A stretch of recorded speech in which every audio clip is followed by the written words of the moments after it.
नमस्कार साथियों, स्वागत करती हूँ आप सभी का एक बार फिर से आपके अपने चैनल वेदांत लर्निंग पॉइंट पे।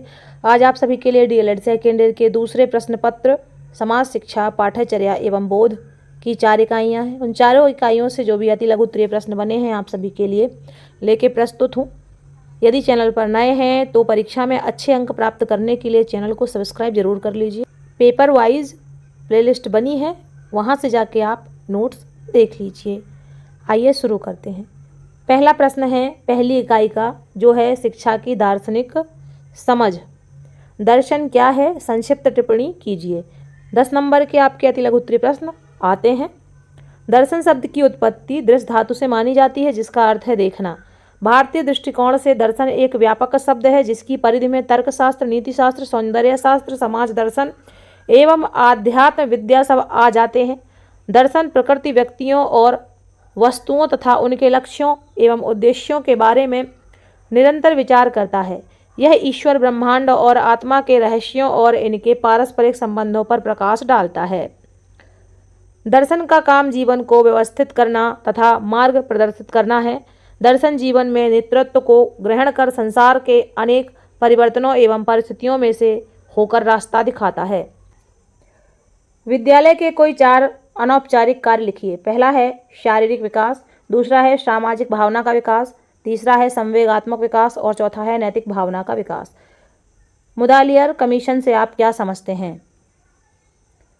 स्वतंत्र भारत के सामाजिक एवं राजनैतिक परिवर्तनों के अनुकूल माध्यमिक शिक्षा के पुनर्संगठनों की आवश्यकता अनुभव की गई। सन 1948 में केंद्रीय शिक्षा सलाहकार बोर्ड ने भारत सरकार के समक्ष माध्यमिक शिक्षा की जांच के लिए एक आयोग की नियुक्ति का विचार प्रस्तुत किया था।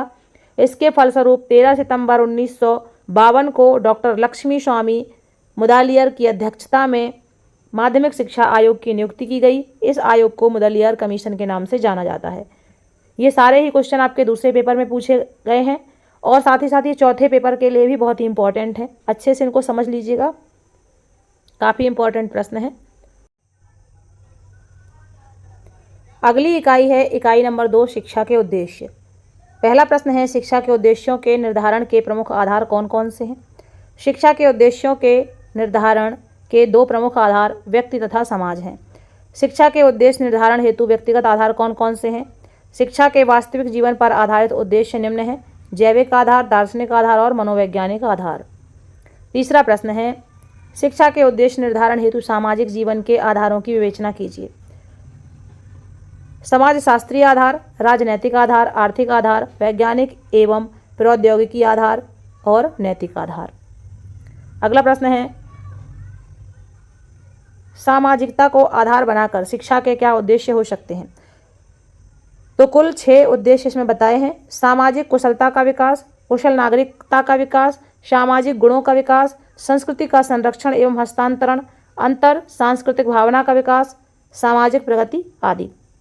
अगला प्रश्न है मानव अधिकार संरक्षण अधिनियम 1993 में मानव अधिकारों को किस प्रकार निर्धारित किया गया है?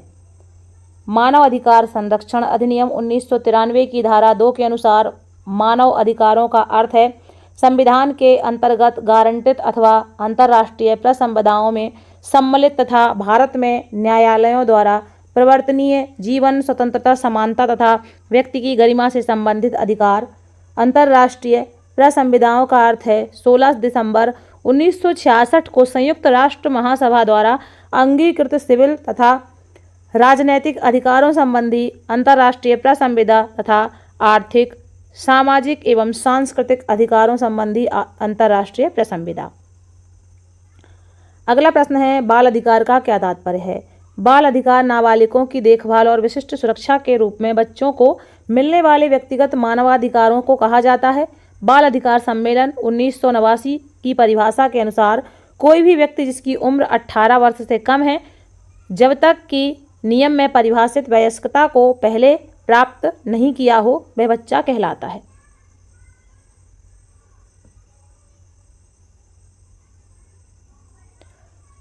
अगला प्रश्न है भारतीय संविधान की प्रस्तावना क्या कार्य करती है? प्रस्तावना एक संविधान के लिए एक परिचय के रूप में कार्य करती है। 1976 में 42वें संविधान संशोधन अधिनियम द्वारा इसमें संशोधन किया गया था, जिसमें 3 नए शब्द समाजवादी, धर्मनिरपेक्ष और अखंडता को जोड़ा गया था। संविधान की प्रस्तावना का निर्माण भारत के एक संप्रभु समाजवादी, धर्मनिरपेक्ष और लोकतांत्रिक गणराज्य करने के लिए किया गया।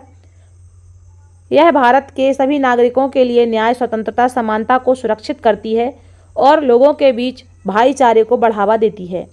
अगला प्रश्न है, सामाजिक समानता से क्या आशय है? सामाजिक समानता का अर्थ समाज में बिना किसी जाति, धर्म, वंश, लिंग और रंग समाज में किसी व्यक्ति से समान व्यवहार एवं सामाजिक अवसरों से है। समाज में यदि सभी के साथ समान व्यवहार हो रहा है और उसे सभी सामाजिक अवसरों का लाभ मिल रहा है तो इसे सामाजिक समानता कहते हैं। अगला प्रश्न है, शाला प्रबंधन समिति के अधिकार एवं कर्तव्यों की व्याख्या कीजिए। विद्यालय के परिचालन व्यय मद में आय व्यय में अंतर होने पर संरक्षकों, सामान्य जनता एवं अन्य दानदाताओं से आर्थिक सहायता दान प्राप्त करने हेतु कार्यकारिणी समिति द्वारा प्रस्तुत प्रस्ताव पर विचार विमर्श एवं निर्णय। विद्यालय के विकास हेतु आवश्यक विकास राशि को इकट्ठा करने पर विचार विमर्श एवं निर्णय। कार्यकारिणी समिति द्वारा किए गए कार्यों की समीक्षा करना। अगला प्रश्न है, भारतीय संविधान की विशेषता को स्पष्ट कीजिए। भारतीय संविधान की विशेषता। संविधान किसी भी देश का मौलिक कानून है जो सरकार के विभिन्न अंगों की रूपरेखा और मुख्य कार्य का निर्धारण करता है।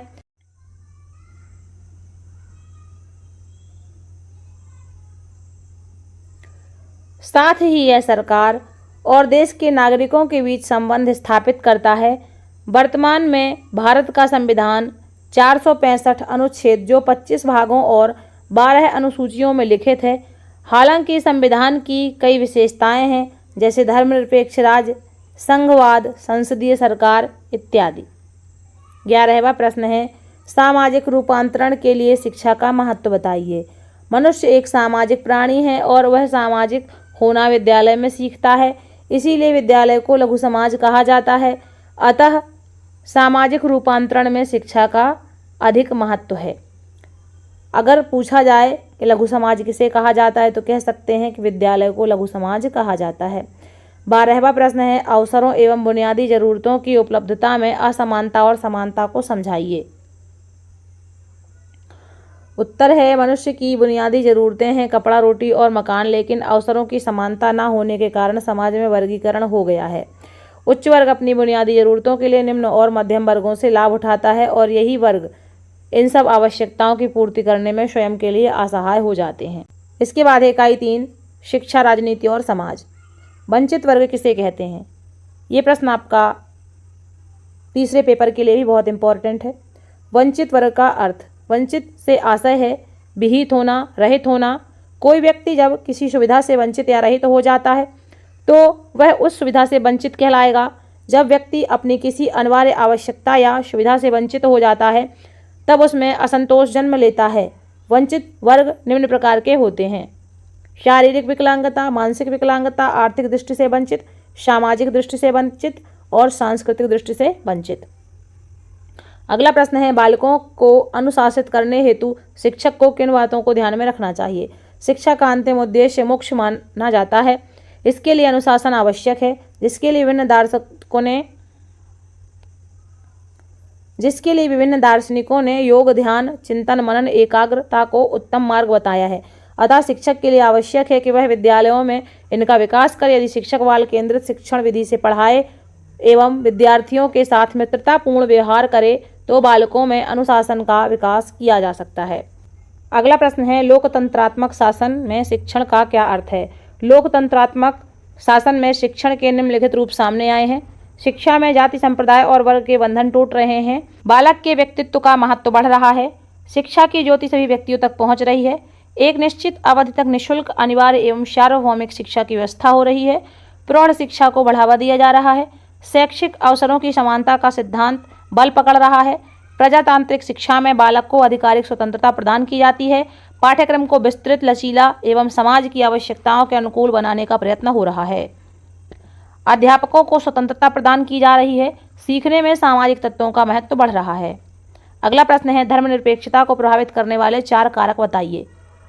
तो इसमें पहला कारक है अंग्रेजी शासन द्वारा विकसित की गई सांप्रदायिकता, दूसरा है अंग्रेजी शासन द्वारा चलाई गई फूट डालो नीति, तीसरा है धर्म का राजनीतिक हथियार के रूप में प्रयोग और चौथी है आर्थिक विषमताएं एवं धर्म परिवर्तन।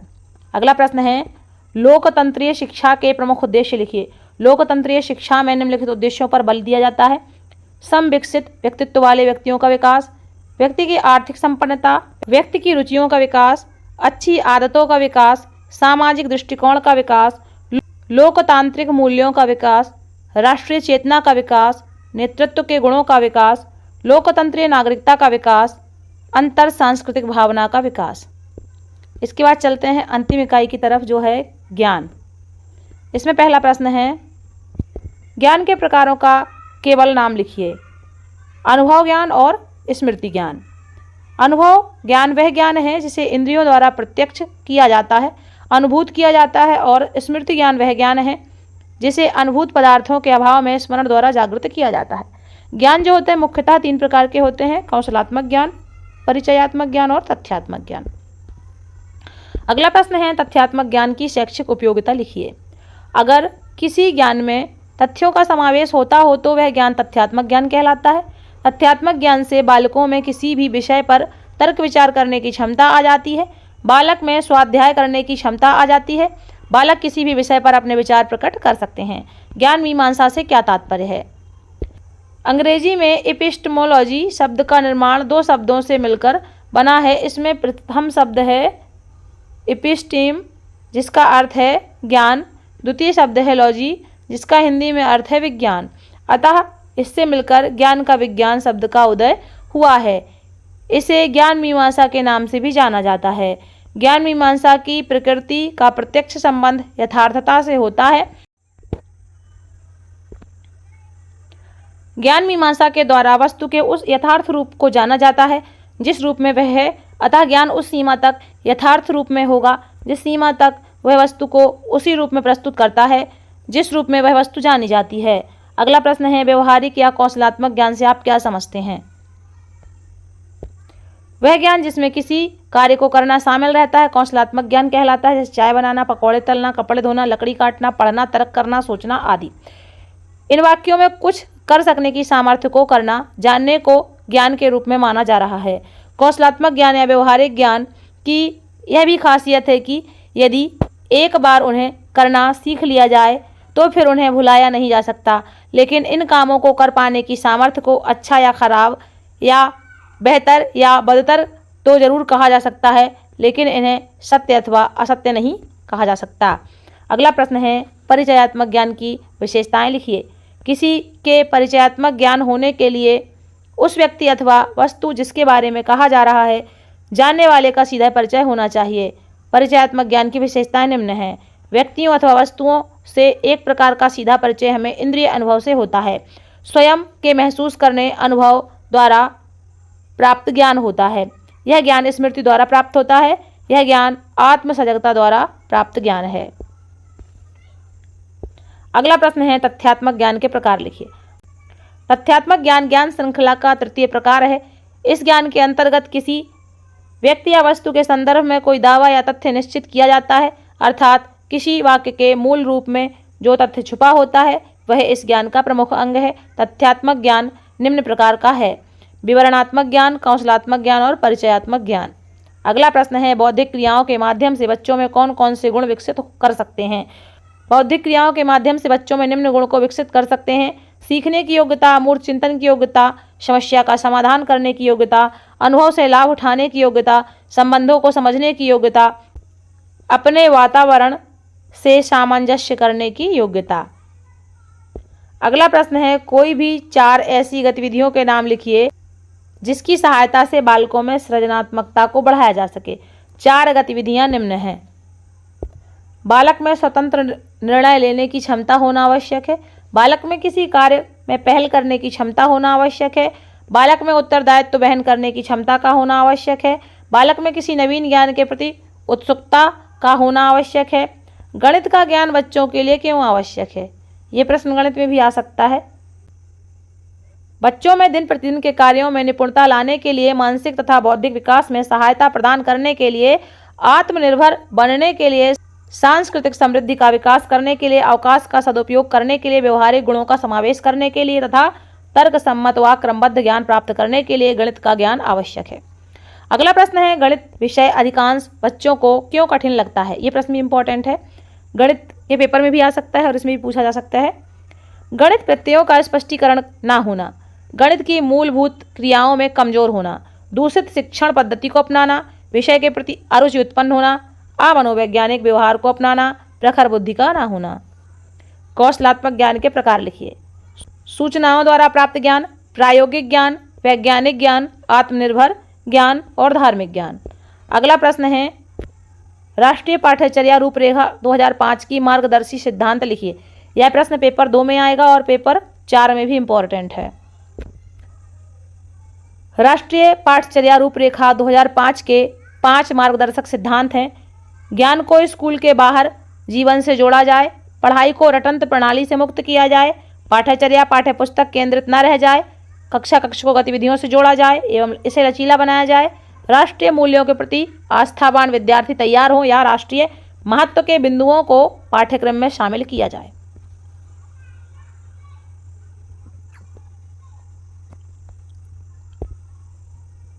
अगला प्रश्न है, राष्ट्रीय पाठ्यचर्या रूपरेखा को कितने भागों में वर्णित किया गया है? राष्ट्रीय पाठ्यचर्या रूपरेखा को 5 भागों में वर्णित किया गया है। राष्ट्रीय पाठ्यचर्या रूपरेखा को 5 भागों में बांटकर वर्णित किया गया है। परिप्रेक्ष्य, सीखने का ज्ञान, पाठ्यचर्या के क्षेत्र, स्कूल की अवस्थाएं एवं आकलन, विद्यालय व कक्षा का वातावरण, व्यवस्थागत सुधार। अगला प्रश्न है, पाठ्यक्रम निर्माण के चरणों को स्पष्ट कीजिए। समुदाय, समाज की आवश्यकताएं, शिक्षार्थियों की आवश्यकताएं, शिक्षार्थियों की रुचियां, शैक्षिक लक्ष्य उद्देश्य, संगठन के पास उपलब्ध संसाधन, जीवन दर्शन और लोगों की शिक्षा। अगला प्रश्न है, बच्चे के आकलन हेतु कौन से तरीके का प्रयोग किया जा सकता है? प्रश्न 15, बच्चों के आकलन हेतु कौन कौन से तरीके प्रयोग में लाए जा सकते हैं? लिखित परीक्षण, मौखिक परीक्षण और प्रयोगात्मक परीक्षण। अगला प्रश्न है, लिखित परीक्षा में कौन कौन से परीक्षणों को शामिल किया जा सकता है? निबंधात्मक परीक्षण और वस्तुनिष्ठ परीक्षण। शिक्षण विधि का व्यापक अर्थ से क्या आशय है? शिक्षण विधि पद का प्रयोग बड़े व्यापक अर्थ में होता है। एक ओर तो इसके अंतर्गत अनेक प्रणालियां एवं योजनाएं सम्मिलित की जाती हैं, दूसरी ओर शिक्षण की बहुत सी प्रक्रियाएं भी सम्मिलित कर ली जाती हैं। अगला प्रश्न है, प्रमुख शिक्षण विधियों के नाम लिखिए। ये बहुत इंपॉर्टेंट प्रश्न है। डाल्टन विधि, प्रयोजना विधि, योजना विधि, मॉन्टेसरी विधि, आगमन विधि, निगमन विधि, प्रश्नोत्तर विधि, किंडरगार्टन विधि, खेल विधि द्वारा शिक्षण, विनेटिका विधि, विश्लेषण विधि, उदाहरण विधि, निरीक्षित अध्ययन विधि, वर्णन विधि, विवरण विधि, स्पष्टीकरण विधि। बच्चे में ज्ञान का सृजन कैसे होता है? गतिविधि द्वारा ज्ञान अर्जन कैसे होता है? ज्ञान बालक में अंतर्निहित होता है। शिक्षक शिक्षा के द्वारा उसके अंदर निहित ज्ञान को स्वरूप प्रदान करके उसका सृजन करता है। इसके लिए बालक से विभिन्न गतिविधियां एवं परियोजना कार्य करवाए जाते हैं, जिससे वह मनोवैज्ञानिक आधार पर ज्ञानात्मक व सृजनात्मक शिक्षा द्वारा सर्वांगीण विकास कर पाता है। अगला प्रश्न है, ज्ञानात्मक स्वरूप से बच्चे में ज्ञान सृजन कैसे होता है? ज्ञान बालक के बौद्धिक विकास पर निर्भर होता है। बालक में बुद्धि का लगभग पूरा विकास उसकी 9 वर्ष की आयु तक हो जाता है। विभिन्न गतिविधियों एवं अपने आसपास के परिवेश में स्वयं की आवश्यकताओं की पूर्ति के लिए बालक में ज्ञानात्मक सृजन होता है। समझ की अवधारणा को समझाइए। बालक में जो भी ज्ञान निहित है या उसकी बुद्धि विकास के आधार पर उसकी अवस्था में मान्य है, जिससे उसे उसमें आसपास की जानकारी तथा समझ विकसित होती है समझ से उसमें कार्य करने के लिए सूझ पैदा होती है। अगला और अंतिम प्रश्न है, बच्चों का विकास एवं पाठ संबंधी अनुभव के संयोजन को समझाइए। बच्चों का सर्वांगीण विकास उनके ज्ञानात्मक, भावात्मक एवं क्रियात्मक विकास को कहते हैं। विकास होने पर उनको पढ़ाए जाने वाले पाठ से समझ भावों का सृजन होता है और वो पाठ का अपने अनुभव के आधार पर क्रिया करते हैं और सीखते हैं, जो उनके विकास और पाठ्येतर अनुभव का संयोजन करने में समर्थ होते हैं। इसी के साथ ही इन सारी इकाइयों के प्रश्न आपके पूरे होते हैं। मिलते हैं अगले वीडियो में, तब तक के लिए आप सभी का धन्यवाद। और प्रश्न अच्छे लगे हो तो इन्हें लाइक करें, अपने दोस्तों में शेयर करें। आप सभी का दिन शुभ हो।